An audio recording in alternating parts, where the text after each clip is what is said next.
Hello, everyone. Welcome. We'll get started in a moment.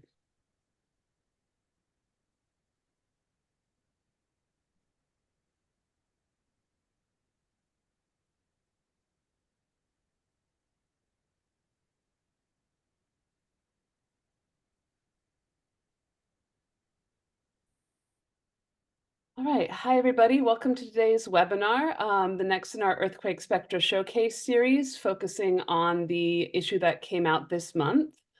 Before I hand it over to our moderator and presenters here, I'm just going to take a quick moment to talk about EERI. My name is Elizabeth Angel. I'm EERI's Communications and Program Manager.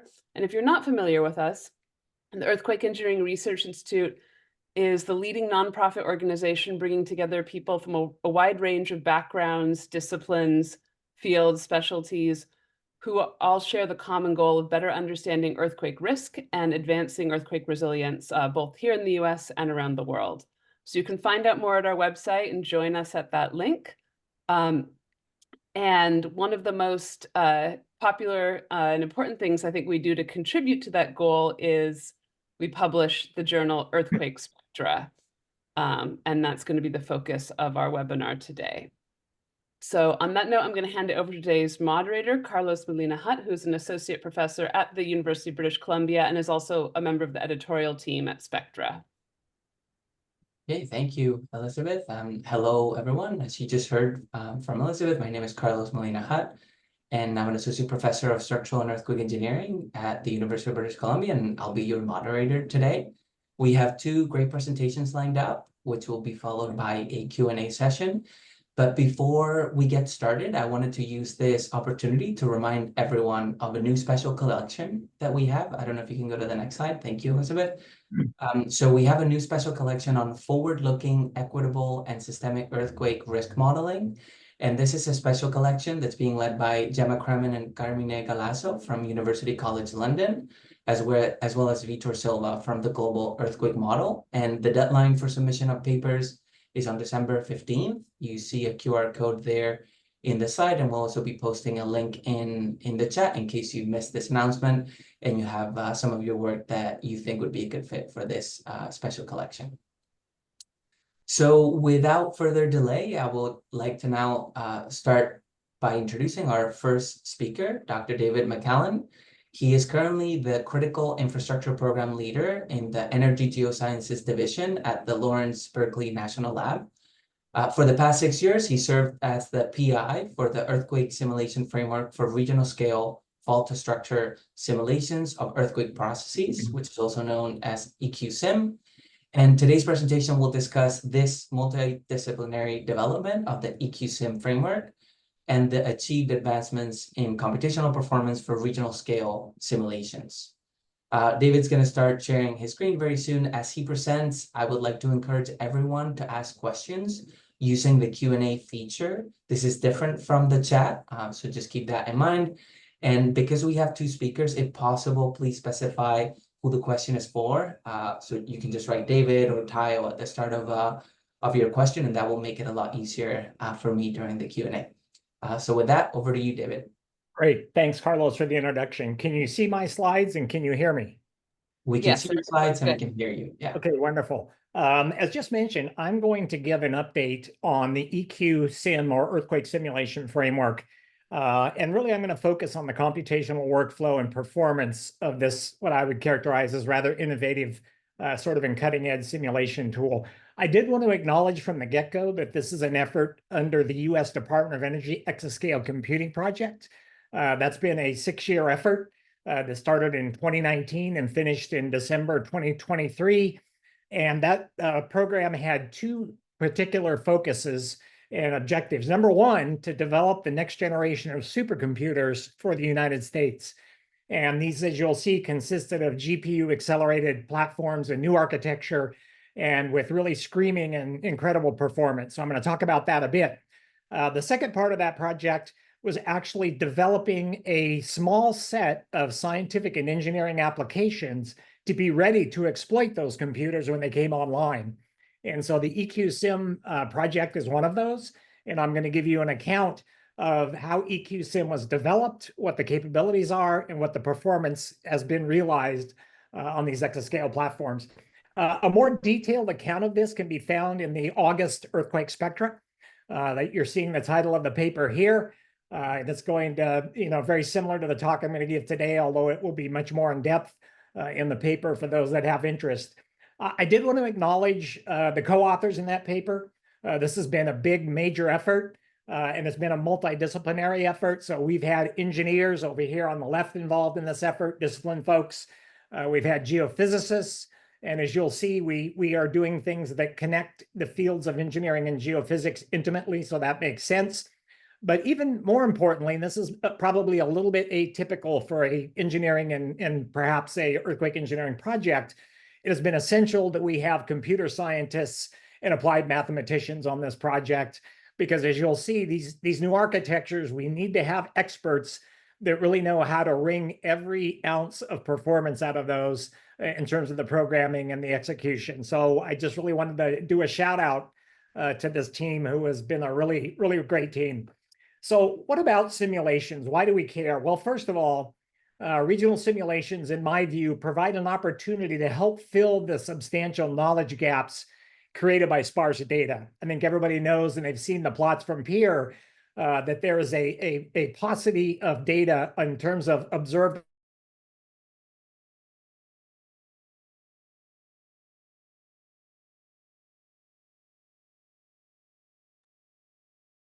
David, I think we lost your sound there for a second.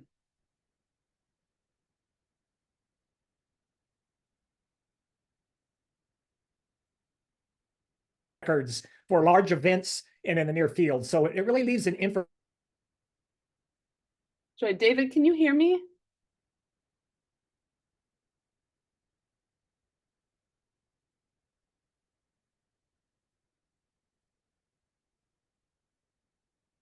I think we're experiencing some connection issues here. Let me give that a second and try and sort that out for you. Okay, so I think he'll be rejoining. I think we lost David. Yeah, let's give him a second to rejoin the call. And if not, we can switch the order of presentations if we need to. Thank you, everybody, for bearing with us while we sort this out.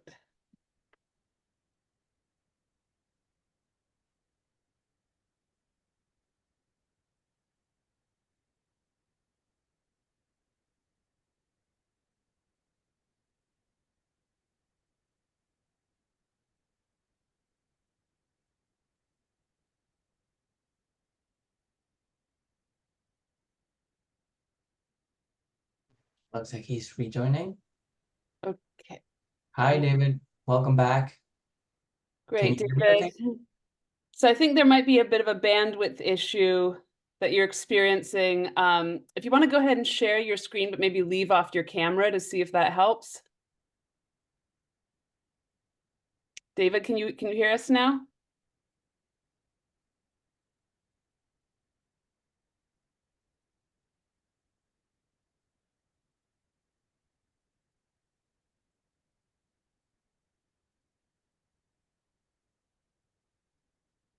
Elizabeth, do you want to transition to Tayo if Okay, yeah, if let's he's available, and then we can ask David to do start that. again? Yeah, why don't you go ahead and introduce Tayo and his paper? I'm going to communicate offline with David and see if we can fix his connection issue. Thank you. Yeah, that sounds great. So Tayo, can you confirm that you're okay to present now? Yes. Okay, perfect. Just wanted to check. Okay, well, I'd like to introduce Tayo Opabola. He is an assistant professor in the Civil and Environmental Engineering Department at UC Berkeley. His research focuses on adaptive design of structural systems, multi-hazard interactions, vulnerability assessment, and community resilience. And he is an active member of several international technical committees. He's also the recipient of the 2023 EERI Schaff Family Innovation Prize. And he's going to be presenting a recent paper titled Seismic Design of Concrete Structures for Damage Control. So over to you, Tayo. I see your slides are ready to go. Again, just to remind everyone, please ask your questions as they come up using the Q&A feature, and if possible, indicate the name of the person that you're addressing the question to. Okay, over to you, Tayo. Thanks, Carlos. Good afternoon, everyone. My name is Tayo, and I'll be talking about seismic design of concrete structures for damage control. So this is a recent paper by myself and Professor Ken Elwood from the University of Auckland, New Zealand. And part of what we're trying to do is to try to look at how we can improve the resilience of future generation concrete buildings. So the motivation of this research was really the 2011 Christchurch earthquake, in which we had 70% of concrete buildings in Christchurch, over 2 stories getting demolished and with lots of damage. And here is a picture that was taken some seconds after the earthquake, and we can see the dust coming from damage to buildings around the central business districts. And of course, reconnaissance reports after the earthquake actually showed us that a lot of concrete buildings designed to modern codes actually had yellow and red tags, which means they could not be occupied or they lost their functionality after the event. And this of course, resulted in significant environmental, economic, and social impacts, which are well documented in various papers that I've listed here. But something which we've learned from this event is that, the buildings actually performed to what they were designed to do. And because just to give a background, the way we design buildings is to ensure that if we have an event with a return period of 475 years, we are targeting life safety. So in practice, if a building has gone through a design level event and hasn't collapsed, it is actually satisfied the intended performance objective. But learnings from the Christchurch earthquake actually showed us that there is a discrepancy between what the engineers think they are designing for and what the society actually wants. So here I actually show 2 different documents that have actually looked into details of this. And from New Zealand, we have this study that has looked at the societal expectations for the performance of buildings. And it's quite showing the paradigm shift from how we think about performance of buildings from life safety towards functional recovery. So, but here in the US, studies have already shown that up to 40% of modern code-conforming buildings could be unfit for occupancy following a large event. And we could also have up to 20% being economically unrepairable. So this shift means we need to start thinking of not just life safety, but also looking at some form of recovery-based performance objectives that ensure that we match up with what the society really wants from our buildings. So in recent times, a couple of documents have been talking about what sort of performance objectives we should be looking into.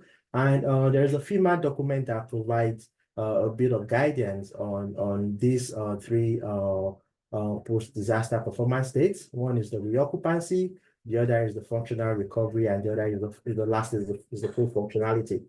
So the reoccupancy really deals with a post-disaster state in which the building is safe enough to act as a shelter, but of course, some of the critical utility systems may not be functioning. While the functional recovery looks at a state in which the structural system is safe and can actually support its pre-earthquake intended functions, while the full functionality is where we have the restoration to the pre-earthquake safety and functionality of the building. So these are the definitions we have to deal with, but from a structural engineering perspective, we need to start thinking about how can we achieve functional recovery. So to achieve functional recovery, we need to look at the 2 systems which we have, which is the structural system and the non-structural system. So for structural system, it's important for us to ensure that at the design level event, any damaged structural component must not require safety critical repair. And I'm going to explain what I mean by safety critical repair later on in this presentation. While for non-structural system and contents, we have to control damage such that any damage that could result in functionality loss is avoided. And those are really the ways in which we can actually achieve functional recovery. One of which we can achieve functional recovery, which is pretty much controlling damage. So in terms of how this design framework will look like, It entails going through an iterative process whereby we design our structural system to limit the amount of damage that could actually occur at the design level. And of course, it's important to then think about how do we define those limits and what sort of limits do we use. But if we're able to define those limits, then we can go on to carry out our structural detailing, and then we design non-structural systems. But of course, if during the process of designing our non-structural systems, we are seeing certain issues with it, we have to go back to carry out the redesign process again. But once we are able to comfortably say we've been able to limit damage to our structural and non-structural components, our design process is complete. So how do we define this limit? And this is really one of the main questions that this research aimed to answer. So that led us to looking at a limit state, which has been called the damage control limit state, or also called the repairability limit state.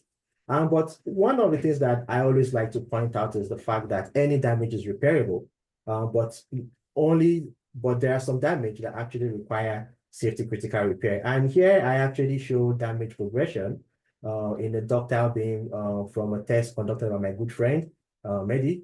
And we can actually see that, it's obvious if an occupant enters buildings with this level of damage, they can actually decide which of the buildings they want to stay. And that is really how we can think about, how we can say if a building can continue with its intended function or not. So the repairability limit state or the damage control limit state is a limit prior to which a damaged structural component has sufficient residual capacity to withstand future events without requiring safety critical repair. So once we've defined this, we then need to quantify this and say what this means in terms of numbers that could be used for engineers in design. So defining these limits hasn't just been a work that has been done by myself alone. There has been lots of testing that had to be done at the University of Auckland Structures Lab. So here I highlight names such as Kai Merda, Mehdi, Gonzalo Munoz, as well as our supervisors, Ken Elwood and Rick Henry, who actually supervised this project. And the intention of this project was to understand repairability and residual capacity of beam and wall specimens. So concrete beams and wall specimens. And in this program, some of what we were doing was we subject a pristine specimen to an initial earthquake. Then we either repaired it, or for some of them we don't repair, and then we subject it to a subsequent earthquake. And the idea of it is to be able to really understand the limit beyond which we are getting compromised capacity. And part of what we actually learned from this was that cyclic reversals prior to the drift at the onset of lateral strength loss was only affecting stiffness. Beyond that, any cyclic reversals beyond this point affects both the residual lateral strength as well as the deformation capacity. And this was the first indication for us that we need to actually care about the onset of lateral strength loss. We also dug deeper and looked at tests outside of our lab, and we looked at tests in which the number of cycles was the variable in nominally identical test specimens, and we tried to compare damage progression prior to the onset of lateral strength loss and post onset of lateral strength loss. And here I actually show two nominally identical test specimens from a test by Kawashima and Koyama from 1988. And despite the fact that these two nominally identical test specimens were subjected to different number of cycles to each drift demand, one was 10, the other was 3, we actually see a similarity in progression of damage at the same demand up until the onset of lateral strength loss, which is marked by the red line. Once we go past that, we actually see that the damage progression between these two specimens changed significantly.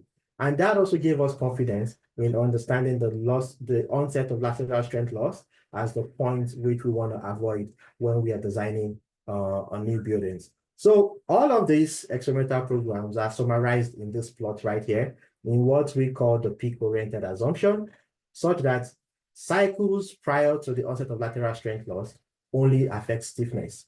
Beyond that, your strength and deformation capacity is compromised. And that was quite a good starting point for us to really go to the next phase of our work.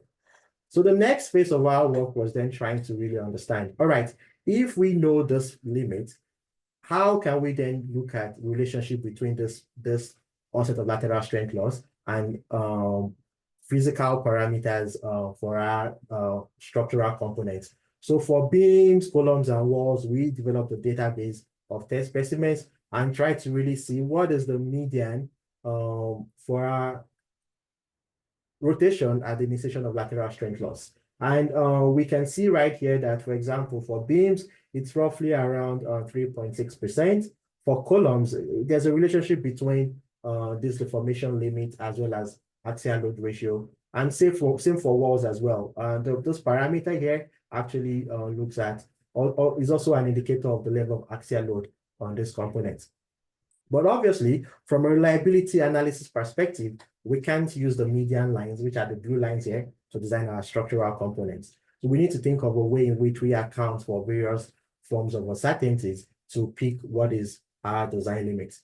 So for this, we dug into various documents and we looked into FEMA P695 and FEMA P58 to pick values of uncertainties from both the capacity side and the demand side. And we combined all of this together to develop a cumulative distribution function that accounts for these uncertainties. And these helped us in defining the limits for design. So here, I actually showed two CDFs that were generated for beams and columns. And this cumulative distribution function actually accounts for all these uncertainties that I've mentioned previously. So let us say, for example, we are looking at a 20% probability of exceeding the onset of lateral strength loss. We end up with a design limit of about 2% beam rotation. And if we go higher, we end up, if we reduce the probability of exceedance to 10%, we end up with a lower limit, which is 1.5%. Same as well for walls, in which here, compared to how we design buildings right now, in which our interstory drift limit doesn't really factor in axial load ratio, we actually see the importance of accounting for axial load ratio in defining design limits for walls. So this table here actually really shows what those design limits will be if we looked at different probability of exceeding the onset of lateral strength loss. So that was the second phase of our work. We were able to define these limits, which were informed by experimental test data. So the next phase was then trying to look at how would buildings that were designed to this limit perform when compared to buildings that were designed to code-conforming buildings. So obviously, this study was done while I was still in New Zealand. So we used the New Zealand building as a case study. So this building is located on a site class C in Wellington, New Zealand. It's a 5-story building, reinforced concrete with perimeter frame. And what we did was to select different probability of exceeding the onset of lateral strength loss. So we've got two sets of building archetypes that I would call the repairable building. And these were buildings corresponding to 10% probability of exceedance and 20%. And I also have buildings that would actually satisfy code-conforming building, current codes. I should point out that in New Zealand, the design limits could go up to 2.5%. So here we go up to 2.5% in terms of the design interstory drift. So what then did we do with these buildings? We developed open sys models of these buildings. We calibrated the hinges to test specimens to ensure that the influence of displacement history is well captured in our numerical models. And then we developed fragility models for them. And what we were able to see was, like, at design level, for buildings that were designed to this more stringent limit, the probability of actually exceeding this repairability limit or the damage control limit was as intended. So they were below 20%, which is really what we wanted for the BR 2.0 building, and roughly around 10% for the BR 1.5, which was designed to achieve 10%. But for the code conforming building, we are actually seeing that the probability of exceeding the damage control limit was really higher than what we were getting for the repairable building. And this was the first way for us to really see that, all right, what we are seeing, what we are doing at the component level is transferable to the system level.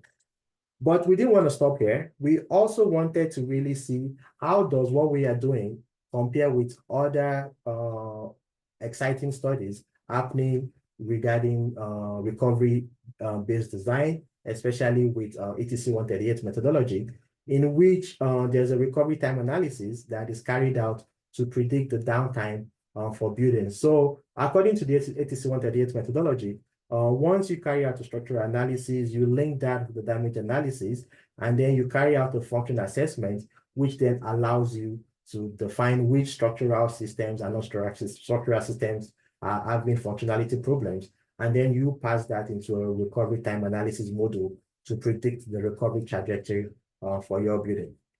So we carried out this analysis for all 4 archetypes that we have. And what we actually see was, if we're looking at the reoccupancy performance objective, so the reoccupancy time for all 4 buildings were pretty similar for the median level. But we actually see that as we are increasing the design limits, so from a beam rotation of 1.5% to 3%, the dispersion around this median time increases significantly. And that is something to really think about. But however, we were able to show that the median reoccupancy time for all archetypes were similar. But as soon as we go to functional recovery, in which, like I said previously, it represents the building satisfying its intended functions, although it could be limited, we could actually see here that, the buildings designed to these more stringent limits, they are able to actually achieve immediate functional recovery. But that is not similar for code-conforming buildings, in which we could actually see values of up until 6 months in terms of the time for them to achieve functional recovery. And then again, I also point out here how the dispersion also increases. And that got us thinking about the fact that, there is this long chain of uncertainty, and as engineers, we need to select which point of this chain we want to use in selecting, in designing our building. So do we want to design for damage control, or do you want to target the downtime? So we can see recovery time prediction being at the end of the chain, while damage prediction is actually somewhere in the middle of that chain. And that is really something to think about. But what I also wanted to point out using this plot is really showing us how there is a significant increase in the recovery time as soon as we transition from repairable buildings to code-conforming buildings. And that is really shown by this red plot here. And it's something which is quite important and justifies the need for us to consider more stringent deformation limits in the design of our concrete buildings. So in conclusion, I would like to say from this study, part of what we've learned is that recovery-oriented seismic design overcomes the shortcomings of current design, and designing buildings to limit damage or to control damage can actually help us achieve recovery-based objectives. Thank you. Thank you, Tayo. That was a great presentation.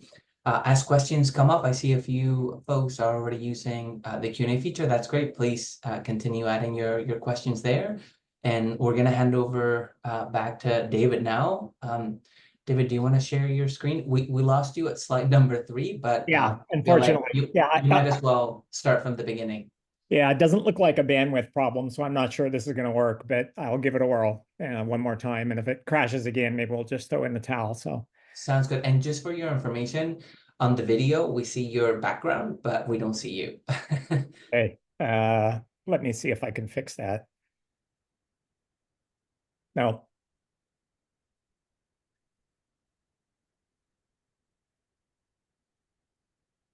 There you go. We can see you now. Can you see my slides? We can, yeah. Okay, I apologize for the connection. I don't know what's wrong. I have plenty of bandwidth here, but for some reason it's crashing. So anyway, where we were. Sorry, David, we see your notes, so you might want to switch the screens around. Okay.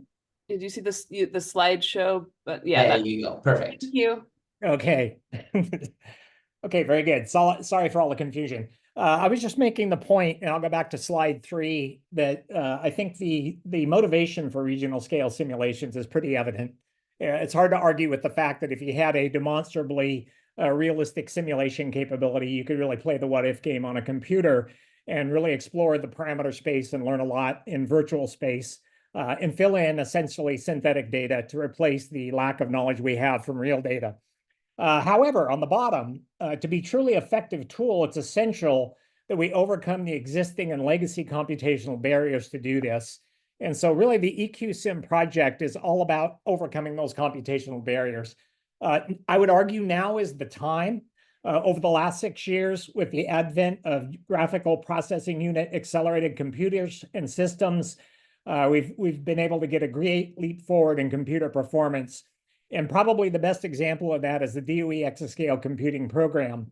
And what I'm showing you here is DOE has been developing not just a single computer, but a whole host of GPU-accelerated computers around the country. And the premier one at Frontier at Oak Ridge National Laboratory is the one we're going to talk about in some detail. But the point is, we have an entire GPU-accelerated system network these days. We have a computer at Lawrence Berkeley Lab that's a GPU computer, as I mentioned, Oak Ridge, and a computer coming at Argonne that are all interconnected. And this has really provided a tremendous boost in computational power. In this program, DOE has actually successfully completed the world's first exaflop GPU-accelerated computer. And so what does that mean? That means that this computer that you see here, Frontier, with 9,400 compute nodes, can execute a billion floating point operations per second. And to put that into some context, if every person on Earth did a calculation every second for the next 4 years, that would be the amount of calculations and computations that Frontier can do in 1 single second. So this is really a behemoth and a very large, powerful machine with tremendous memory and tremendous speed. So that was the developments of hardware in the Exascale Computing Program. As I mentioned before I got cut off, the unique architecture that's coming down the pike, these GPU-accelerated systems, is completely different than traditional CPU-based systems. And so for this program, DOE decided to develop some applications in parallel while the hardware was being built. That sort of turned the traditional model of build a new computer and then migrate the software over into let's build the software as we build the computer. And so under the Exascale Computing Project, there was a competitive call for specific applications, science and engineering applications that could really utilize this type of computational power. And so what I'm showing you here is the overall program consisted of software technology things, the software stack that would actually run on the computer. There were 76 projects to develop that. There were 24 scientific applications that were accepted and developed. And then, of course, we had the exaflop computers. All this started at the end of 2017, and it came to culmination in 2023. And I'm going to describe the software application we developed in EQSIM and what the performance was on these new systems. So the Earthquake Simulation Framework had an ambitious goal of modeling all the way from the earthquake fault rupture, propagating those waves through the Earth, understanding how those waves interact with critical infrastructure we care about, and thereby defining the risk map for an entire region. And so this is sort of the cartoon on the top. This is the computational reality on the bottom. We need to have a capability to do massively parallel high-performance ground motion simulations. We need to match those simulations with infrastructure systems, and we'll talk about the options we have for doing that. And then we can come up with what we know now is a very complex distribution of regional risk to infrastructure that will really help inform the regional distribution of both ground motions and risk. So the EQSIM development was based on 3 principal objectives that drove our work. Number 1, resolution. We really wanted to push the ability to simulate higher frequency motions that are of engineering relevance and to resolve soft near-surface sediments. Both of those requirements drive tremendous computational requirements. The computational effort varies as the frequency resolved to the 4th power. So if you double the frequency resolution of your simulation, you have a 16 times more difficult computational problem to do. Number two is speed. It doesn't do you a lot of good if you can resolve things and it takes 3 weeks to run a single problem. So speed and being able to achieve a regional simulation with wall clock times that allow practical execution of many realizations was a very important objective. Finally, usability. If you have the top two, and from a user standpoint, it is extremely difficult to mess and set up the mesh and do the data analysis on the back end with these problems that have just very, very large data. It's not going to be very efficient. So we really needed to address and solve all three of these, and I'll speak to those in a minute.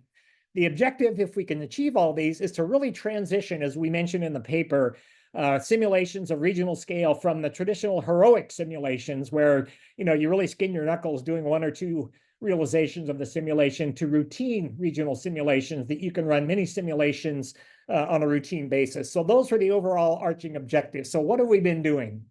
So during ECP from 2018 to 2023, we have completed many key advancements to the SW4 geophysics code. And this code is a 4th order in space and time finite difference code for modeling seismic wave propagation. It sort of sits at the core of EQSIM, and the ground motion simulations are obviously critical.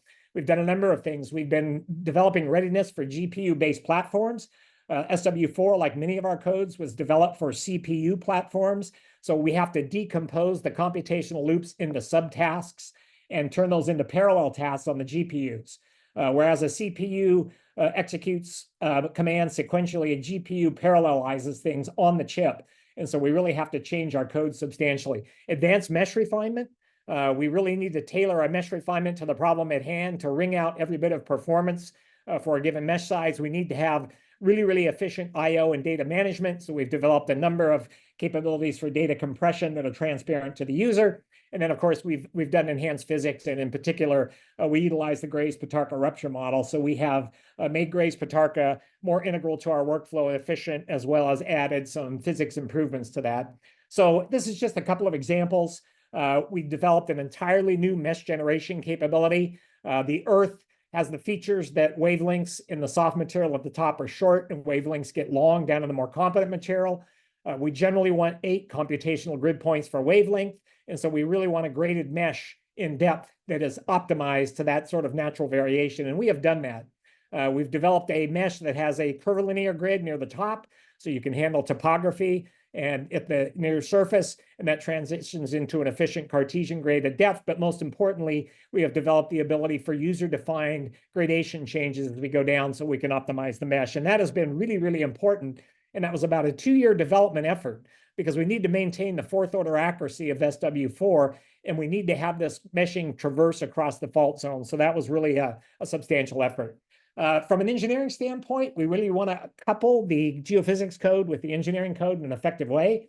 And so we incorporated the domain reduction method. Many of you may be familiar with it. It was developed by Bielak at Carnegie Mellon, a very powerful technique to allow you to sequentially do a regional geophysics model simulation and then use those motions in an effective way to interact and drive your local engineering model. So we developed the workflow to accommodate that, and we developed an interpolation scheme that allows us to do that very efficiently. And this kind of goes to the usability issue I mentioned. It really has to be effective from a user standpoint in order to be able to use this. So at the end of the day, we have 2 different methodologies for connecting our codes. You do the geophysics simulation, you save surface motions, and you can do a traditional fixed base analysis, or you save a large compressed volumetric motion near the surface. And we have this interpolation scheme that allows us to do an inclined waves and SSI analysis. And in this case, that's open seas that we're doing the connectivity with. And you can see the damage that's occurring in the building. So the EQSIM workflow, this is all about workflow at the end of the day. We divide it up into 3 components as we describe in detail in the Spectra paper. Number 1 is the geophysics simulation that we actually do primarily in these large models at Oak Ridge on Frontier. We rapidly translate that data back to Lawrence Berkeley National Laboratory and store it so we can utilize it and exploit it in a number of different ways. And we do that through the ESNet, the DOE ESNet fiber optic network that has lightning fast, massive data transfer. And then finally, we've developed tools in the usability sense, again, that allow us to go in and review these motions and sort through these very, very large data sets with an effective tool that I'll try to demonstrate if my movies don't crash. So let me just tell you where we've gotten to on these GPU systems and where we've pushed things to. And so we started, this is showing the frequency resolution of our San Francisco Bay Area model here. You can see we started on the Cori when we first started this project, which was a CPU high performance computer at about 3 hertz, just under 4 hertz. And we started with a V sub S min soil resolution of about 500 meters per second. That was where we were. That was about a 10-hour run at the time. You can see here, as time went on and we improved our algorithms and we began to get on these GPU-accelerated systems, that we dramatically increased the frequency resolution up to a point where we could actually run a 15 hertz resolution simulation in the Bay Area now on Frontier. Similarly, our ability to resolve soft surface sediments continued to improve, and we could get down to 140 meters per second. So we went all the way from here with our algorithm developments and new algorithms and efficiency and workflow perturbations till we got to here, and really, changed the equation entirely in terms of our ability to resolve. In terms of speed, that was the second variable that I mentioned. We've also increased that tremendously. What I'm showing you here for the San Francisco Bay Area, we can now do a 5 hertz V sub S min 250 meter per second simulation on 3,000 nodes of Frontier in about 1.8 hours. So we can do many, many realizations of that very, very easily. If we go up to 10 hertz and 250 meters per second, we can do that in about 6.3 hours. And then finally, when we get up to 15 hertz, you can see it takes about 29 hours. But these are tremendous reductions in time. So we've met our speed goals. Usability feature, which we've been continuously mindful of. We want everything to be very efficient from a user standpoint. What I'm showing you here is a complete command file for doing a San Francisco Bay Area simulation. And you can see it's very, very concise. So this is the file that the user has to create and change very easily. One of the reasons it's so concise is it reaches out and taps into databases, both for the geology as well as the fault rupture that we create offline. And so this allows the user to do many, many realizations with very minor changes of the command file and the input file, which is really a really, really important usability feature. This is an example, if the movie works, of the EQSIM visualization capability that we have built. What it does is it uses a Google Earth background. Every stick pin you see here on this map is a location where we have a simulated ground motion. The user can go in and point and click, and he can view pre-computed ping files of all the waveforms at that particular site, which allows you to go through and visualize and look at these motions very rapidly. You can literally run up and down the fault and anywhere you want to with this interactive tool and actually see the earthquake ground motions. And if you want, you can push a button and download those motions. So this is sort of on the back end, a usability feature that has been very, very important to making this user-friendly and allowable. Another usability feature is we really have developed an efficient graphical representation for inspection of these large data sets. When we do these simulations and we run building analyses, maybe 2,000 to 4,000 of those across the Bay Area for a particular archetype building, you have a tremendously large database. And to try to wade through that with traditional methods would really be problematic. So we have developed the capability of actually developing some nice graphics that show directly the peak interstory drift limit states graphically for all of our buildings. And we've done that in a way that is very efficient, and then it dumps out output that can be viewed in traditional readily available programs like ParaView and Visit. So you can zoom in on a particular building and really see what the demands were on that particular building. So at the end, once the resolution, speed, and usability are achieved, we're really ready to then use this tool to do the virtual exploration. And there's a number of examples in the paper, and I'm just giving you one of them, where we looked at a Hayward fault rupture realization for different hypocenters, which significantly affects the distribution of damage. And we did building analyses and simulations in massively parallel sense. And you can see the damage distributions for different height of buildings there. And there's actually some of the color coding that shows the distribution of damage in those buildings. Now, some of the things we learned and that are important from this is you can really see the degree to which the directivity effect and the way that the fault ruptures actually affects substantially the distribution of damage. If you get a rupture hypocenter that starts at the north and all those waves stack up to the south, then you tend to damage, and the bulk of your damage is in the South Bay and down towards San Jose. Conversely, if you have a southern hypocenter where the rupture starts and all those waves stack up going to the north, then you tend to get the bulk of the damage up in Richmond and so forth. So if you go into the Spectra paper, there's a number of examples like this, and they really show, I think, the utility of this network and this framework that we've stitched together that you can actually utilize. So I had a couple more slides, but I'm going to end there because unfortunately I jerked those out in case they would crash my system again. So I apologize for the brevity, but that's a snapshot of what we've done and the performance we've achieved. That's great. Thank you, David. That was a really good presentation. And I have to say, it's pretty amazing how detailed the models are, considering, their scale. Okay, so we're actually right on time. It is 1:45 on the West Coast, and we're going to transition to the Q&A portion of the webinar. So I'll be reading out some of the questions you have posed in the Q&A.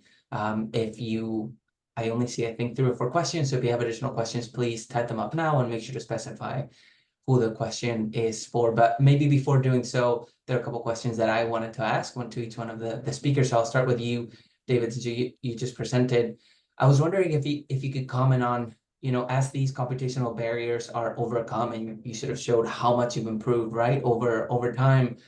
What do you think are some of the remaining challenges to really realizing the full potential of these types of large-scale simulations? Yeah, I think there's a couple things that are very important to consider. We would like to push these to ever higher frequencies of resolution. And we've done a lot of studies in the San Francisco Bay Area, and we think we're pretty good to about 5 hertz, and our motions are fairly representative.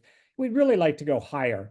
And the question mark is, how do we do that? And as you go to higher frequencies, you begin to run into uncertainties created by a lack of information on the geology at those wavelengths and those scales. And so I think there's a number of things that can be done about that. One is improvements in the understanding of the geologic structure. And I think a little bit of that is underway with USGS, for example, in the Bay Area. Secondly, there's an option to import and utilize spatially correlated stochastic geology that adequately represents and reflects the scattering of waves at those frequencies. So those are 2 things that have to be looked at going forward. The other thing I would point to very quickly is the ability to represent the nonlinear, potentially significant nonlinear behavior in the very near surface soft sediments. And that's really something that the community that's doing these types of simulations is wrestling with right now. And a number of things are emerging. Incorporate nonlinear models directly into the computations, number one. Some are interested in doing their own nonlinear site response calculations using our motions from depth.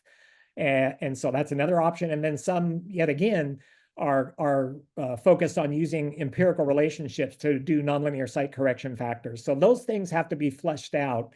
And I think there will be a lot of work in the future going forward to address those kind of things and figure out exactly what the right path going forward is. Okay, great. Thank you. I'm going to ask a question to Ty too, and then I'll start looking over the ones that we actually see in the Q&A feature.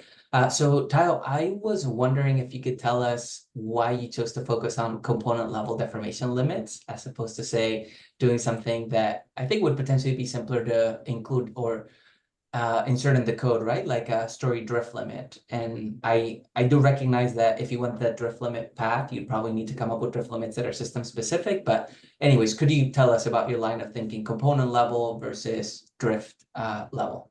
Yeah, thank you. That's a good question. So I think when we were thinking of this, when we were conceptualizing this, part of our thoughts was really thinking in the ASC for the one line, which is a component-based type of procedure. And we felt like engineers were quite used to that. And it was easy to not really be tying it to, like, to pretty much have, like, to not be tying it to an entire material like we currently have in ASC 7, which has the drift limits there. Of course, there are cases in which it's possible to go from component limits to drift limits, for example, for frame structures, but it becomes a bit difficult for wall buildings. So in short, I would say we were really looking more towards the ASC for the one type of approach, which was component-based. But there is a way in which both can be linked together to provide consistency and be suitable to guidelines who want to adopt drift-based limits. Okay, great. Thank you, Tayo. I'm going to jump over to one of the questions in the Q&A. chat. It is also for you, Tayo, from Cigar Canal. And the question is, wouldn't designing non-structural components differ from building to building due to the highly varied contents? And how do you see future implementation of functional design of non-structural systems through interventions, at the building code level? And I guess this ties into, the methodology side where, you sort of hinted at non-structural components, which is a critical part as well, right, of resilient design. Yeah. I think that this is a good question. Let me just give a disclaimer that I'm not really an expert in non-structural systems, but I should point out that ASCE 7 actually allows you to use things like importance factors, which helps you to really look at different demands for different buildings of different risk category, right? So currently, so even if you're following the prescriptive method, there are ways in which you would actually still design non-structural systems based on building use, right? But so that's the question to the first part. The answer to the first part. To the second part of the question, where do I see the future lies? I think we've really advanced in terms of risk-based methods for structural systems. Probably we need to start thinking about risk-based methods as well for non-structural systems, and trying to really define the performance objectives for them as well in a better manner, and moving from the current prescriptive methods that we use now. I think that is really what I see that the future holds for design of non-structural systems. Okay, great. Thank you, Tayo. Back to you, David. There's a question from an anonymous attendee that says, can you talk more about the potential immediate use cases for EQSIM? Which ones do you think should be prioritized? And on that note, I was going to sort of add on to that and ask if you could comment a little bit on the geographical areas that you plan to cover. We saw, lots of detailed examples of the Bay Area. Yes. It could be of interest potentially to folks in other parts of the US and the world, right? And being in the Pacific Northwest, I'm quite curious. I'll tell you where our DOE sponsor is taking us. Our first priority is the San Francisco Bay Area. And we are developing, in concert with PEER, a simulated ground motion database that will be put up on the PEER website that will be broadly shared open access with the research and practitioner community. So I want to make that point in terms of usage. And that's coming. We're going to have 50 realizations of Hayward fault ruptures up on the PEER website relatively soon. We are going to we've already started to do simulations in Los Angeles area. We've got a model built and it's running, and we're working with UCLA on that in the Los Angeles area, so that'll be next. And then, interestingly enough, DOE has asked us to move to the New Madrid zone in the Midwestern U.S., where there's a potential for catastrophically large earthquakes, and we'll be doing some simulations there. So our zones are driven by DOE's interest in energy system resilience. And so they sort of call the shots about where we would go next. And that, of course, we have some technical input on that, but that's sort of where we're going next. There's a part 2 to that question, I think. Yeah, actually, you sort of answered mine, but the one that was in the chat was about use cases and which ones to prioritize, but they're sort of tied together. I would just quickly say, one of the reasons we want to get this into the public domain in an open access sense is we've gotten a lot of feedback on potential use cases from various quarters, as you might imagine. And there are geotechnical engineers that have a particular use case. There are structural engineers that have a particular use case. So I think the number one priority is to get them out there and see what sort of use cases float to the top.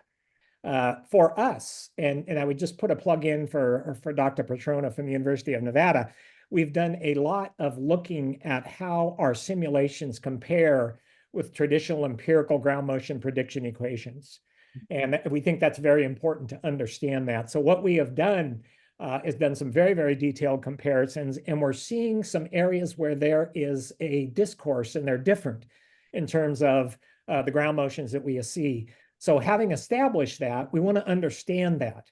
And so we want to go in and understand why is there a sound reason why the simulated motions would differ from an empirical database. And there's a paper that's just about to come out that I think is very interesting.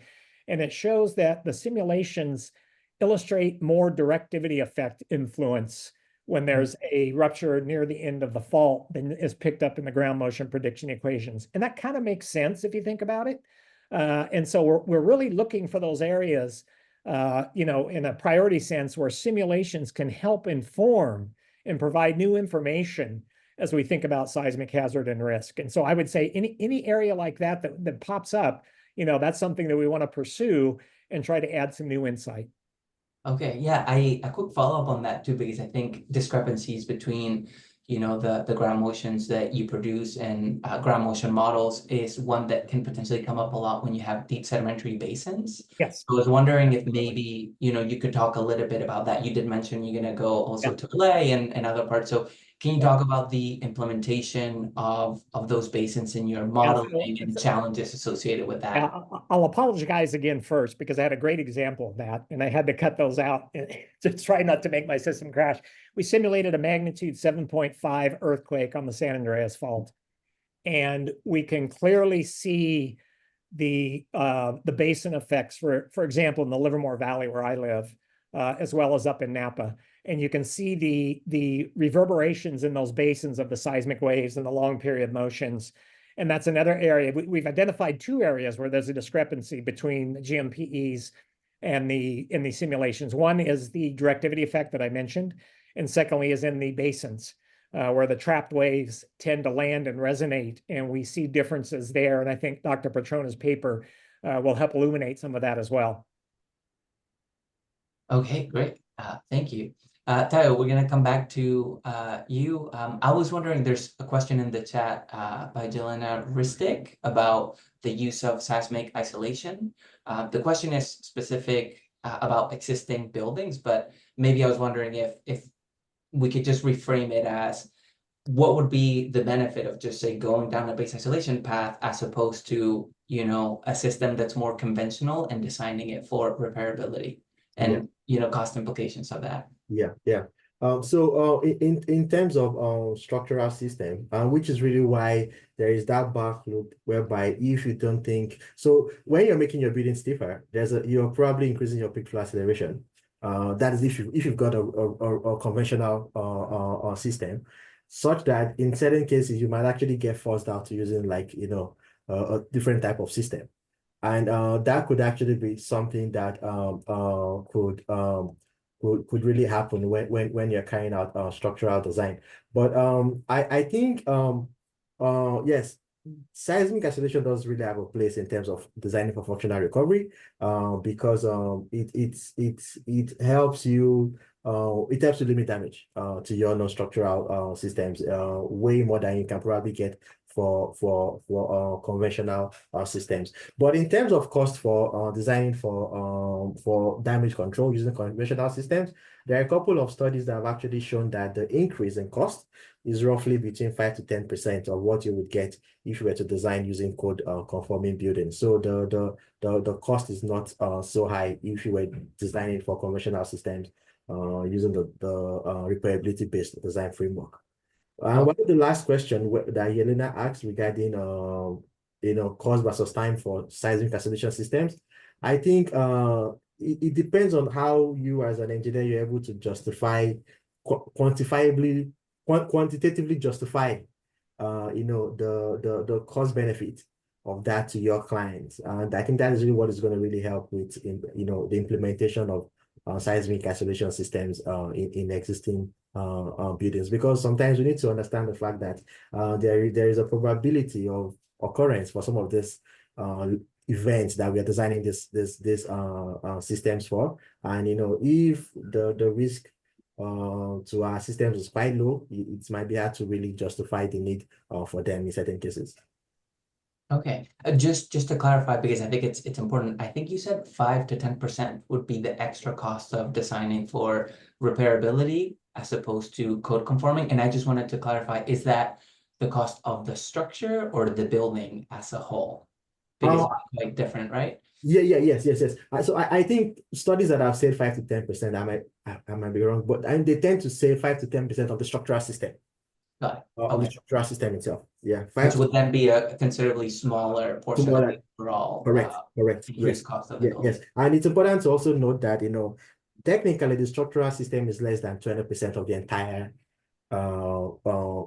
costs for a building. Like the non-structural system and the content cover almost 70% for the entire cost of a building. So technically, what you're really getting by designing for more stringent deployment is really 5 to 10% of that cost you're spending on the structural system, which is quite, small. Okay, great. Thanks for clarifying that, Tayo. I'm looking at the time here, and I just wanted to check in with Elizabeth. We're exactly an hour in. Would you like me to continue with a few additional questions, or is this a good time to? Yep, we have two last questions. So if our speakers are willing to stay on a little bit longer and respond to those, I think that would be great. The one from Brad Felipe. Yeah, sounds good. So the next one that I see here at the top of the Q&A is for David. And this is a question that says, how did the ground motions compare to the IBC code MCR? Obviously, those are going to be scenario specific. But anyways, if you want to comment a little bit on that. Well, I think the best way to comment to that is there's a paper out that does some comparisons along these lines, and I think it's an EESD paper or a Spectra paper. So if you wanted to send me an email, I'd be happy to respond in detail and send you that paper, a copy of that paper that I think might help inform that. Great. There's another one from Felipe Vicencio, and that's about the actual buildings. So it's quite specific. The question is, what types of elements are you using and what type of information you need to get good representation of structures? And that's one that I was sort of curious about too, right? Because I see that as a challenge, right? Getting detailed information for every building that you want to include. Yeah, what we've done so far is, we can obviously put any single individual building that we want to by, going out and getting the building plans and building location. And we think that's one of the reasons we want to get these motions on an open access database, because those analyzing or designing a building could utilize these motions, particularly if they're doing a nonlinear analysis and need waveforms. So we use OpenSeas. One of our colleagues has applied this using LS-DYNA to some waste packages that she has been working on. So we use traditional codes like that. I think the value we do bring in the building analysis, by virtue of the fact that we can include the DRM methodology, is we can completely account for soil structure interaction. We can account for the effects of inclined body waves and surface waves on the response of the structure. We don't have to presume they're vertically propagating shear and compression waves. We can really look at that rich 3D wave field, which is very important. And we can do a local nonlinear analysis in our domain. I showed an example briefly of a nonlinear reinforced concrete or steel building with OpenSeas and then a soil island. And we can actually utilize nonlinear soil response in that island, depending on the depth we want to go to. So we can include, beyond the structure itself, we can include some features that are not going to be replicated necessarily in a simple fixed base analysis of that structure. And so one of our students is exploring that now and trying to understand the effect of 3D site response versus 1D site response. And does traditional 1D site response do a good job or not? And again, the question is, it depends. The answer is it depends. 1D site response appears to do a reasonable job on horizontal motions, and it tends to not do a good job if you need to look at vertical motions on that structure. It can grossly overestimate the vertical motions we found. And so, again, simulation allows you to explore that space.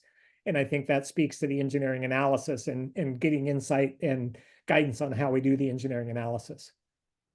Okay, great. I see that Tayo is going to have to jump off, so I think this is a good time to wrap up today's webinar. I want to thank our great speakers, David, Tayo. Those were really great presentations, and it's hard to consolidate so much into just 15 minutes. And also huge thanks to Elizabeth for facilitating the session. Apologies for some of the technical challenges that we had at the beginning.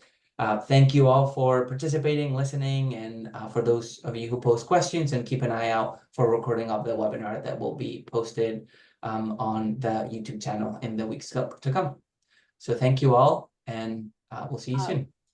Great. And I just want to take a moment here at the end. Thank you again to our speakers and moderator, and to all of those of you who shared questions. And again, thank you for your patience as we sorted out those technical issues. A survey is going to pop up in your browser after you close the webinar, and you'll also receive that by email tomorrow. So if you could take a moment to fill that out, we'd really appreciate it. That feedback on this series helps us plan webinars that meet your interests. You can learn more about EERI at our website and join us at the link there. And there's also a link here to the upcoming webinars, which I put in the chat.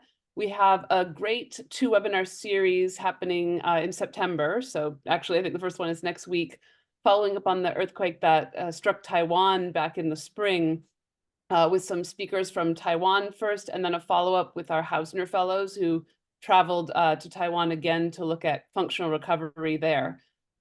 We also have some additional webinars coming up on recovery in Turkey. We have some planned, one celebrating the launch of Dr. Ed Idris's oral history from our oral history program. So you can find the links to register for those on our website there. And we'll have another Great Spectra webinar for the November issue. We're also hoping to do some webinars on the new national seismic hazard maps later this year. So stay tuned. Finally, I just wanted to say that this webinar series and everything EERI does is made possible by the support of our members, by donations to EERI and to the LFE endowment in particular for our Learning from Earthquakes program, and also by support from FEMA under a cooperative agreement. So thank you again for making our work possible. If we didn't have time to respond to your questions in the chat, you can contact us or contact the speakers and follow up there. And check out the Spectra issue. I think both of these papers were open access, so make sure you take a chance to read them and share your comments.